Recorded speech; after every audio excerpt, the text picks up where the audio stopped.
Assalamualaikum warahmatullahi wabarakatuh.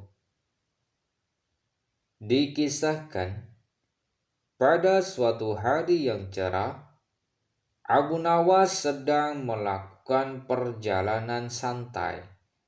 Ia tiba-tiba menjumpai banyak kerumunan orang di sana.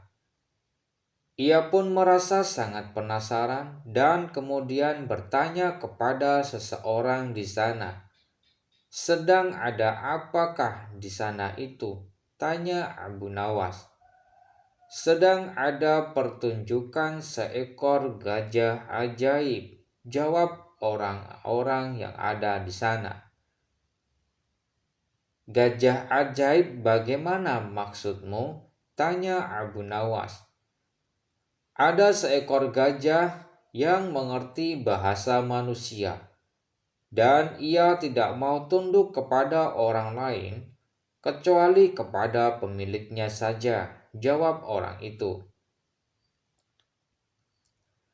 Abu Nawas semakin penasaran dan segera menuju ke kerumunan itu untuk menyaksikan pertunjukannya. Setelah sampai di kerumunan, ia melihat sang pemilik gajah ajaib dengan bangga menawarkan kepada penonton bahwa akan memberikan hadiah yang besar seandainya mereka dapat menundukkan gajah tersebut agar mau menurut dan mengangguk-anggukkan kepalanya. Satu persatu dari penonton mulai mencoba melakukan berbagai cara agar gajah itu mau menganggukkan kepalanya. Namun alhasil belum ada satupun yang berhasil menundukkan gajah tersebut. Keadaan tersebut semakin membuat Abu Nawas penasaran, dan ia pun tertarik ingin menguji seberapa gigihnya gajah tersebut tunduk hanya kepada tuannya, sehingga ia tidak mau menuruti orang-orang lain. Abu Nawas kemudian maju dan mencoba untuk menundukkan gajah tersebut. Ia berbicara pada gajah tersebut, "Tahukah engkau siapa diriku ini?" Kemudian gajah itu menggelengkan kepalanya. "Apakah engkau takut kepada diriku?" Gajah itu tetap menggelengkan kepalanya. "Takutkah engkau kepada tuanmu?" Gajah itu mulai ragu, dan Abu Nawas kembali bertanya, "Jika engkau tidak takut kepada tuanmu, maka aku akan melaporkan kepada tuanmu." Mendengar ancaman Abu Nawas, dengan spontan gajah tersebut langsung menganggukkan kepalanya. Gajah tersebut tidak teringat akan perintah tuannya untuk tidak menuruti kepada orang lain. Para penonton bersorak-ria melihat keberhasilan Abu Nawas yang menundukkan gajah yang katanya ajaib itu. Dengan berat hati bercampur rasa malu, pemilik gajah itu menyerahkan hadiah yang dijanjikan kepada Abu Nawas. Sang pemilik gajah sangat marah dan kemudian memukuli gajah tersebut. Pada beberapa hari kemudian, pemilik gajah kembali mengadakan pertunjukan dengan maksud untuk membalaskan rasa malu sebelumnya. Tapi kali ini dengan gaya yang berbeda, di mana penantang harus mampu menundukkan gajah itu agar mau menganggukkan kepalanya. Satu persatu penonton mulai mencoba dengan berbagai cara yang digunakan Abu Nawas sebelumnya.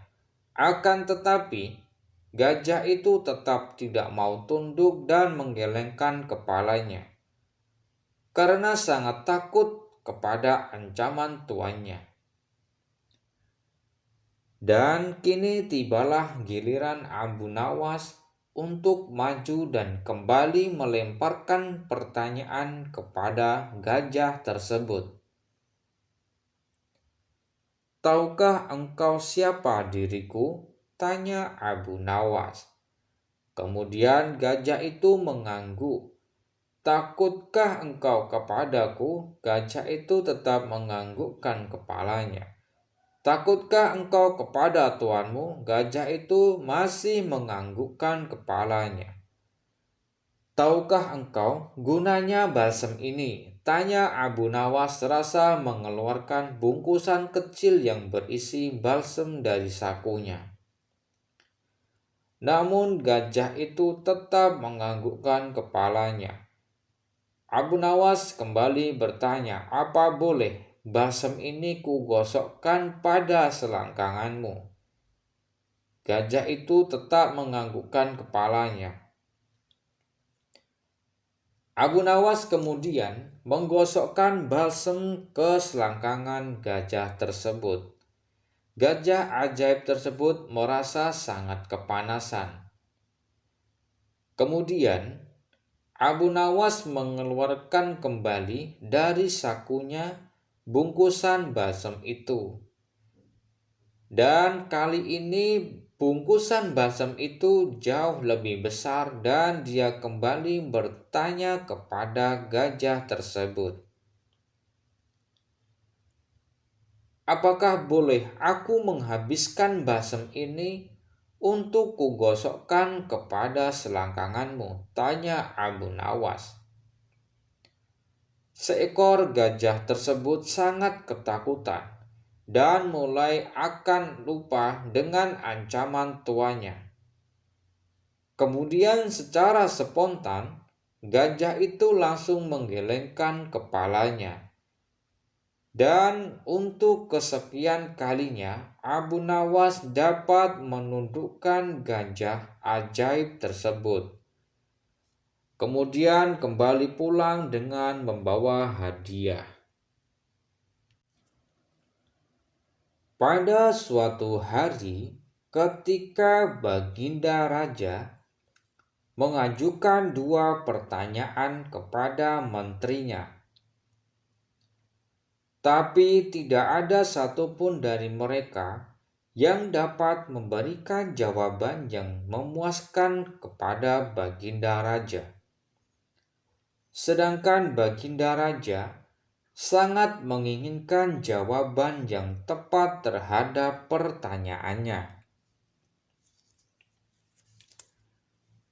Para penasehat kerajaan akhirnya menyarankan kepada Baginda Raja untuk menghadirkan Abu Nawas ke istana. Kemudian bertanya kepadanya.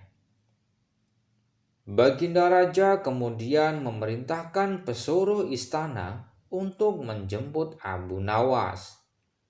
Ia pun tiba dan menghadap Baginda Raja. Sang Baginda Raja bertanya kepada Abu Nawas, "Hai Abu Nawas, pada akhir-akhir ini aku susah tidur karena dibayang-bayangi oleh keingintahuanku untuk menyikap dua rahasia alam. Mohon ampun Baginda, apa yang sebenarnya keingintahuan Baginda Raja tersebut? Bolehkah Baginda memberitahunya kepada hamba?" tanya Abu Nawas. "Baiklah. Pertama, di manakah sebenarnya letak batas jagat raya ciptaan Allah Subhanahu wa Ta'ala?" Baginda Raja mulai mengutarakan pertanyaannya. Kemudian Abu Nawas menjawab, "Dalam pikiran, wahai Baginda Raja, Baginda yang mulia, Sesungguhnya ketidakterbatasan itu ada karena keterbatasan, dan keterbatasan itu ada di dalam pikiran manusia itu sendiri. Oleh sebab itu, kita tidak akan mengetahui bahwa di mana letak batas jagat raya ciptaan Allah tersebut. Karena sesuatu dengan keterbatasan tidak dapat melampaui ketidakterbatasan. Mendengar penjelasan Abu Nawas, Baginda Raja merasa sangat puas dan kembali mengajukan pertanyaan yang kedua. Hai Abu Nawas, manakah jumlahnya yang lebih banyak antara ikan-ikan di laut dengan bintang-bintang di langit? Tanya Baginda Raja. Lebih banyak ikan-ikan di laut, ya Baginda Raja, jawab Abu Nawas. Apa alasannya engkau mengatakan begitu, Abu Nawas? Abu Nawas kemudian menjawab pertanyaan Baginda Raja. Mohon maaf Baginda Raja yang mulia, bukankah setiap hari kita menangkap ikan di laut, bahkan dalam jumlah yang sangatlah besar? Akan tetapi ikan-ikan itu tetap saja tidak berkurang. Sedangkan bintang-bintang di langit juga berjumlah banyak. Tapi kita tidak pernah melihatnya rontok dan tetap pada tempatnya. Setelah mendengar jawaban dari Abu Nawas, maka kedua pertanyaan Baginda Raja tersebut terjawablah sudah. Hilanglah rasa penasaran sang Baginda Raja dalam bayang-bayang mimpinya tersebut. Abu Nawas kemudian diberikan hadiah oleh Baginda Raja atas jasanya yang telah menjawab pertanyaan-pertanyaan Baginda Raja. Pada suatu hari, Abu Nawas sedang bersantai berada di rumahnya bersama dengan istrinya. Tiba-tiba didatangi oleh beberapa pengawal kerajaan. Pengawal tersebut diperintahkan oleh Baginda Raja untuk menghadirkan Abu Nawas dan untuk menghadap ke istana. Mendengar titah dari Baginda Raja, Abu Nawas pun segera bergegas menuju istana bersama para pengawal tersebut. Setelah sampai di istana untuk menghadap, Baginda Raja langsung berkata, "Hai Abu Nawas, saat ini aku sangat membutuhkan bantuanmu dalam menyelesaikan sebuah masalah," kata Baginda Raja. "Ampun tuanku Baginda Raja, apa yang bisa hamba bantu?" tanya Abu Nawas. Baginda Raja lalu mulai bercerita kepada Abu Nawas. Baginda Raja mengatakan jika ia telah mendapat laporan tentang seorang saudagar kaya di negeri itu yang sangatlah kikir dan menolak untuk membayar zakat. Mendengar cerita Baginda Raja, Abu Nawas lalu memberikan usulan. Mengapa Baginda Raja tidak panggil saja dia ke istana, lalu memasukkan dia ke dalam penjara? Sebenarnya bisa saja aku berbuat demikian. Namun jika ada cara yang lebih halus untuk menyadarkan orang itu, kenapa harus menghukumnya? Karena bagaimanapun juga, Dahulu sebelum menjadi saudagar ia adalah seorang yang sangatlah taat dan rajin bersedekah dan membayarkan zakat.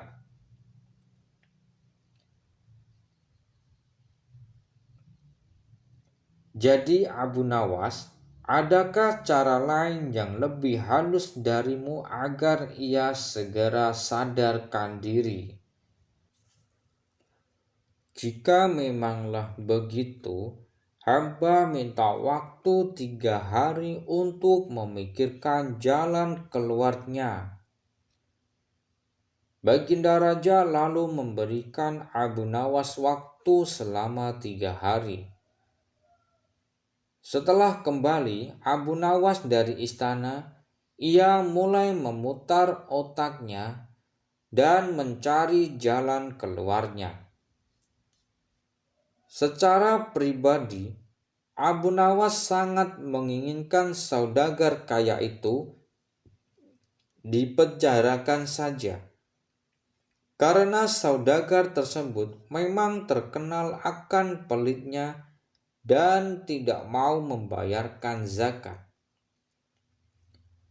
Banyak orang yang membencinya, akan tetapi karena tugas itu merupakan perintah dari Baginda Raja, mau tidak mau Abu Nawas harus menemukan cara untuk menyadarkan saudara tersebut.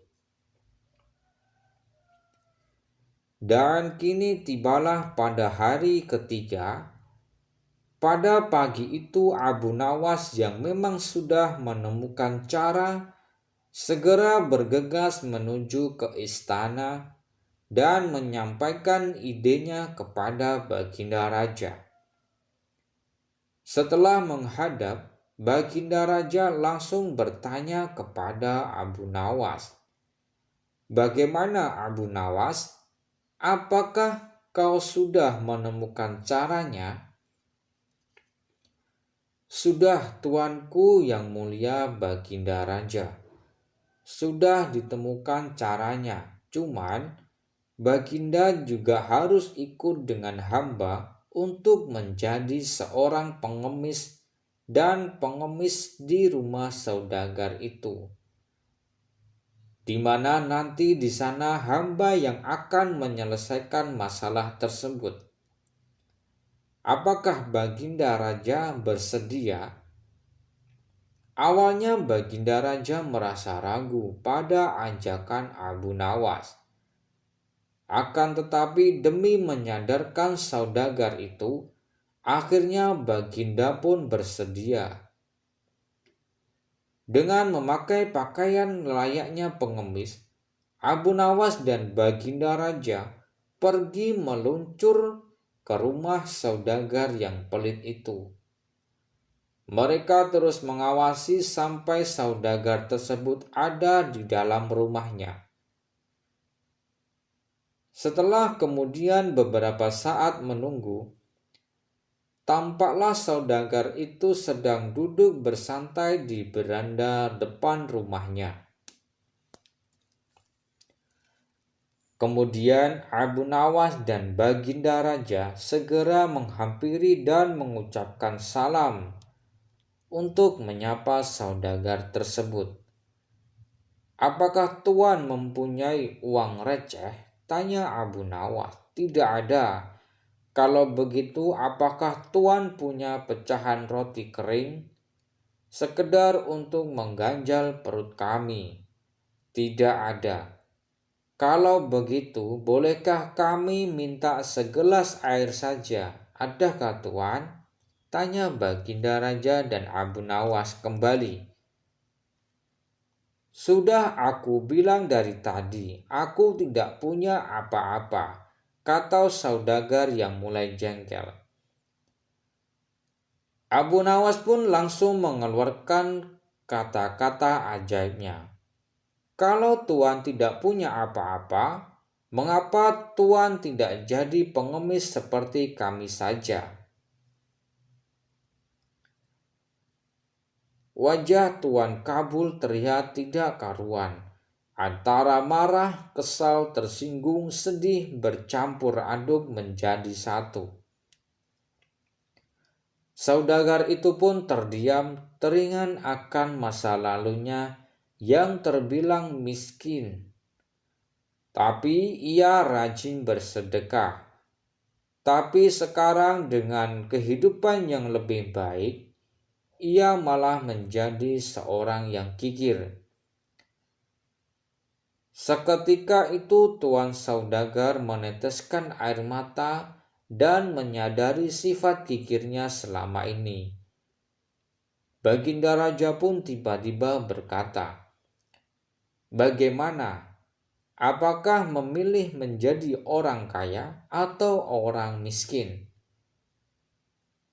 Kalau mau kaya, rajinlah bersedekah dan bayarlah zakat.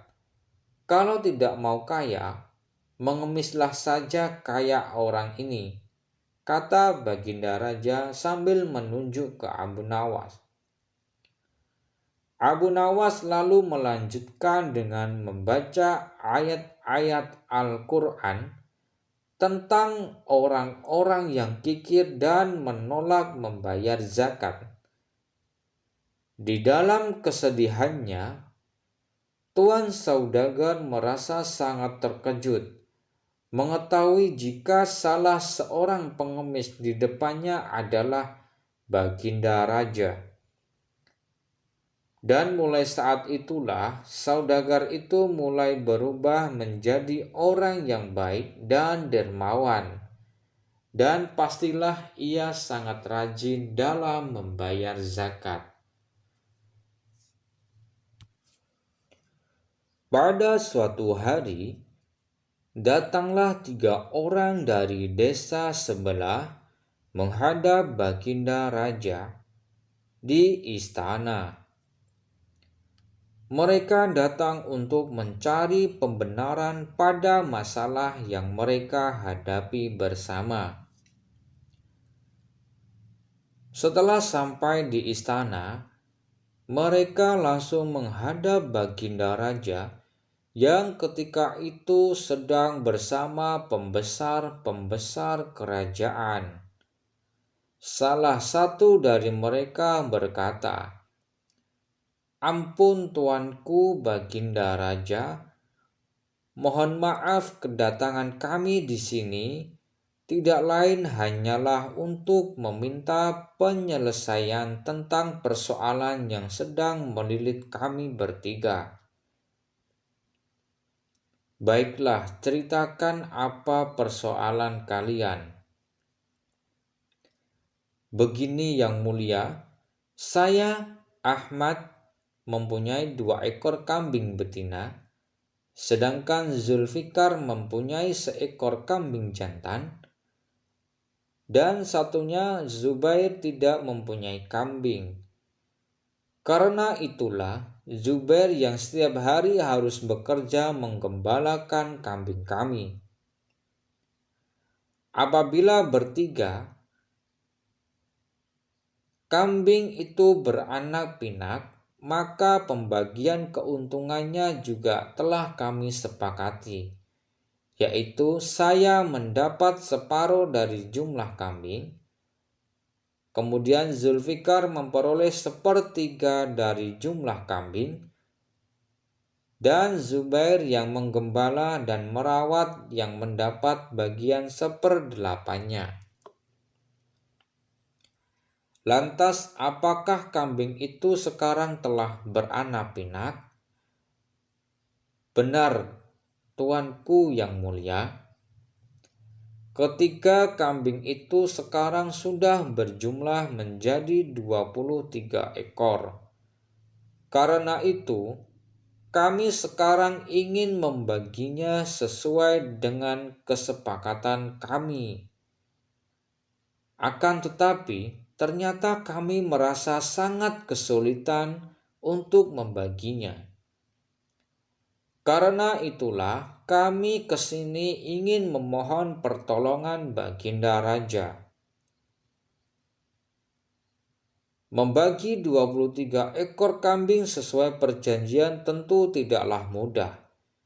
Bayangkan bila Ahmad memperoleh pembagian separuh dari kambing-kambing itu, maka Ahmad sebenarnya mendapat bagian 11 ekor lebih setengah kambing. Sedangkan Zulfikar memperoleh pembagian sepertiga, seharusnya mendapat 7 ekor lebih 2/3 kambing.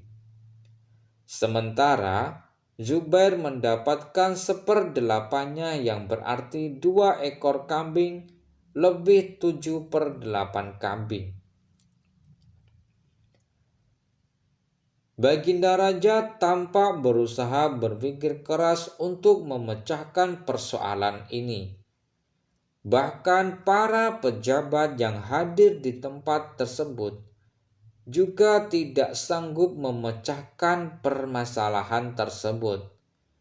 Karena orang yang hadir di tempat tersebut tidak ada yang bisa memecahkan masalah itu, pada akhirnya Baginda Raja berpikir untuk mengundang Abu Nawas. Dengan kecerdasannya menyelesaikan banyak persoalan. Atas perintah Baginda Raja, sampailah Abu Nawas di istana. Baginda kemudian memerintahkan Ahmad untuk menceritakan semua persoalan rumit yang mereka hadapi kepada Abu Nawas. Wah, itu masalah kecil, Baginda Raja. Insya Allah saya bisa membantu mencarikan jalan keluarnya, kata Abu Nawas. Tolong bawakan kambing itu masuk semuanya.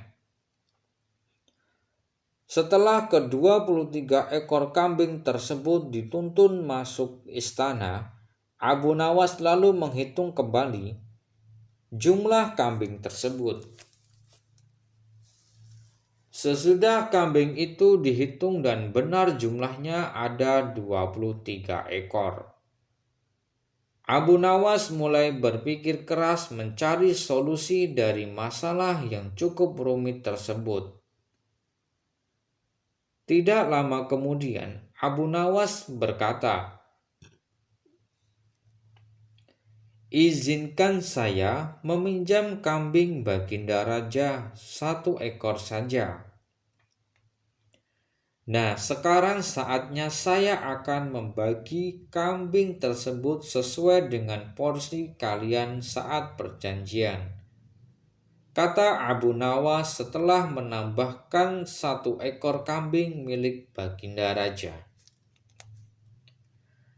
Ahmad yang berhak memperoleh separuh kambing maka boleh mengambil 12 ekor.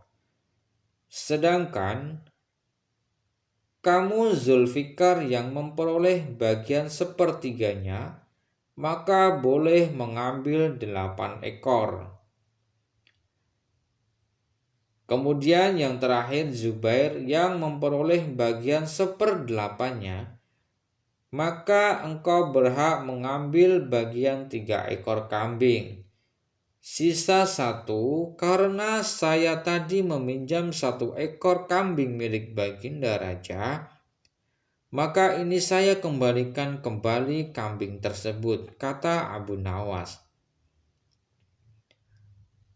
Ketiga orang itu masing-masing telah mendapatkan bagiannya. Semua merasa puas atas bantuan Abu Nawas. Mereka pun berterima kasih dan kembali ke rumah masing-masing. Tidak lupa Baginda pun turut berterima kasih kepada Abu Nawas atas bantuannya yang telah menyelesaikan persoalan-persoalan rakyatnya.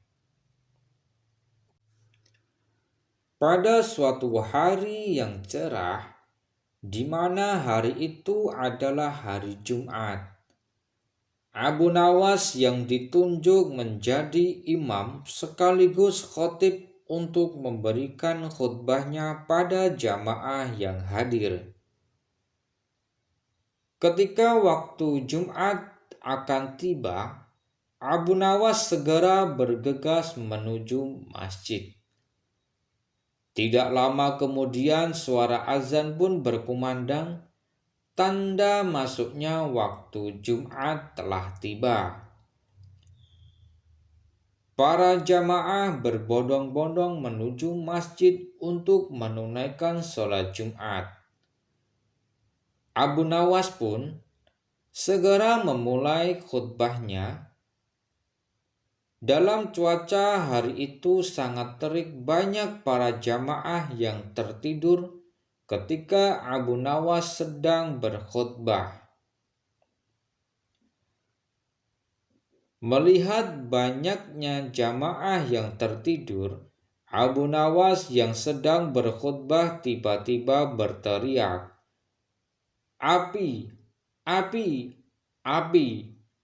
kata Abu Nawas dengan keras dan mengejutkan semua jamaah. Spontan saja, para jamaah yang tertidur terbangun kaget dan menoleh kanan dan kiri mendengar teriakan Abu Nawas tersebut. Sebagian malah ada yang hanya saling pandang memandang terbengong. "Di mana apinya? Di mana?" tanya para jamaah yang panik.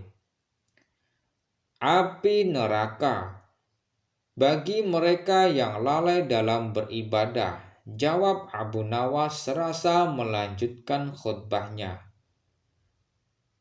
Setelah mendengar perkataan Abu Nawas, barulah para jamaah tersadar dan mengerti dengan maksud dari Abu Nawas tersebut.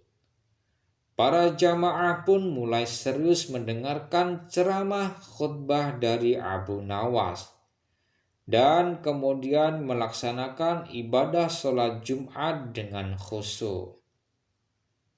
Cukup sampai di sini dulu perjumpaan kita kali ini, dan nantikan kisah-kisah terbaru selanjutnya. Wassalamualaikum warahmatullahi wabarakatuh.